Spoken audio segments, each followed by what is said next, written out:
नमस्कार। मैं इंदिरा सरस्वत, सह आचार्य श्री कल्याण राजकीय कन्या महाविद्यालय सीकर।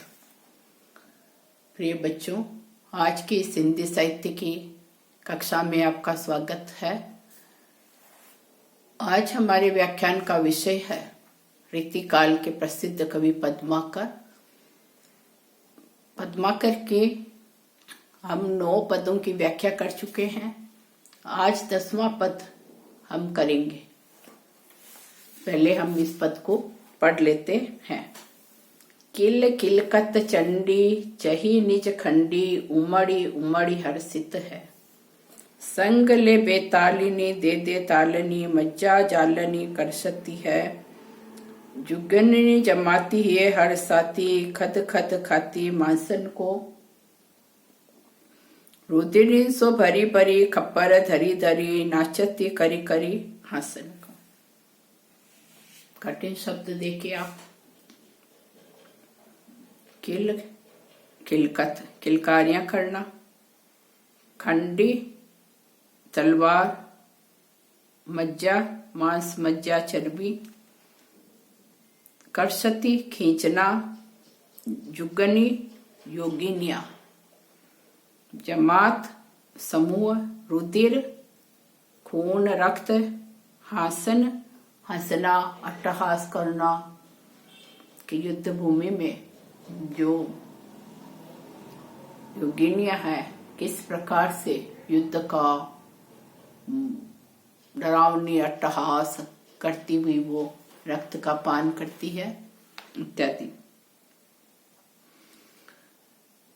तो इस अवतरण में कवि पद्माकर युद्ध भूमि का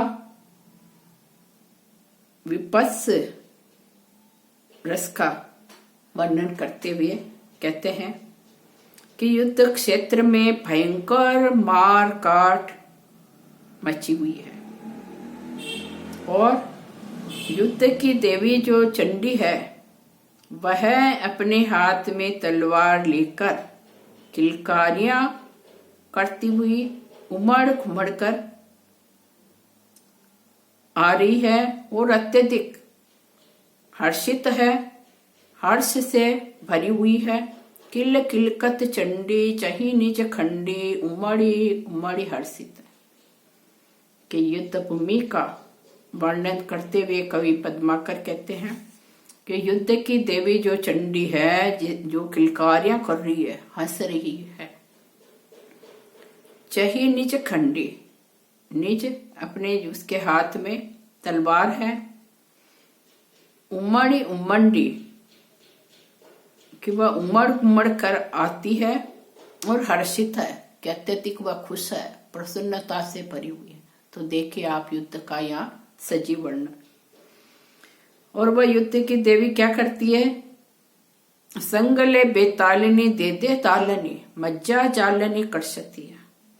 कि वो जो युद्ध की देवी है अपने साथ में बेतालनियों को लेकर आती है। भूत प्रेत बेताल जो है वो उसके साथ में है बेतालनियां। और वो बेतालनियां क्या करती है?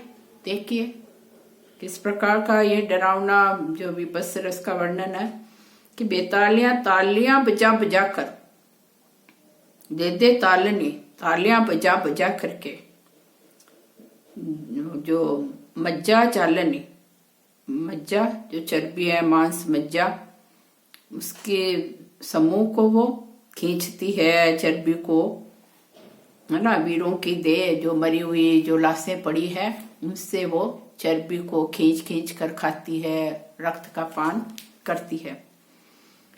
जुगनी जमाती ही है हर साथी।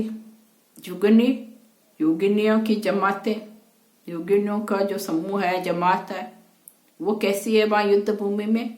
ही है हर साथी कि अपने मन में हृदय में अत्यधिक हर्षित है, खुश है, प्रसन्न है।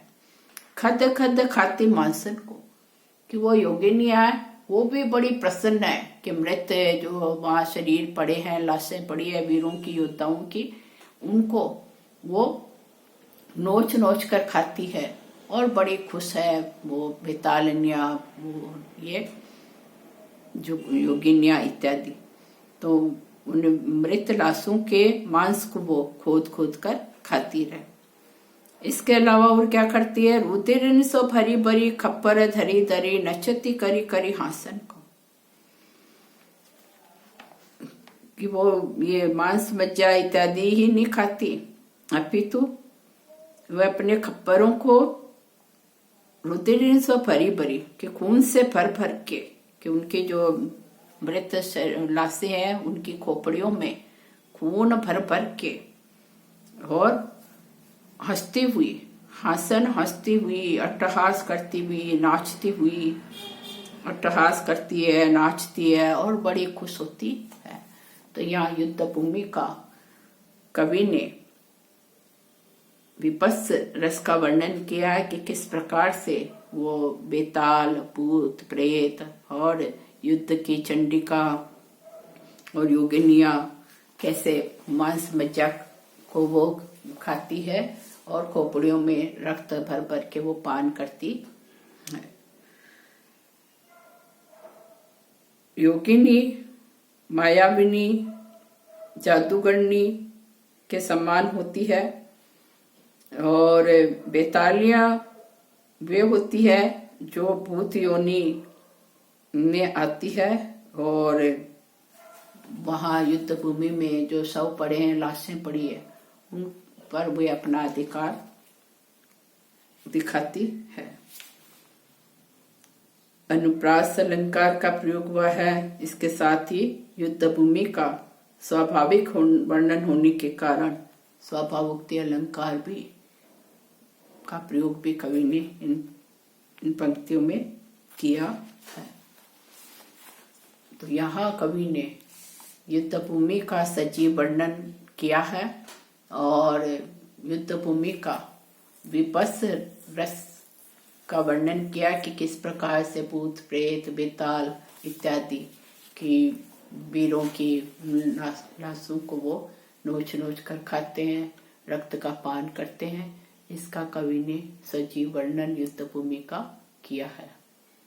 धन्यवाद।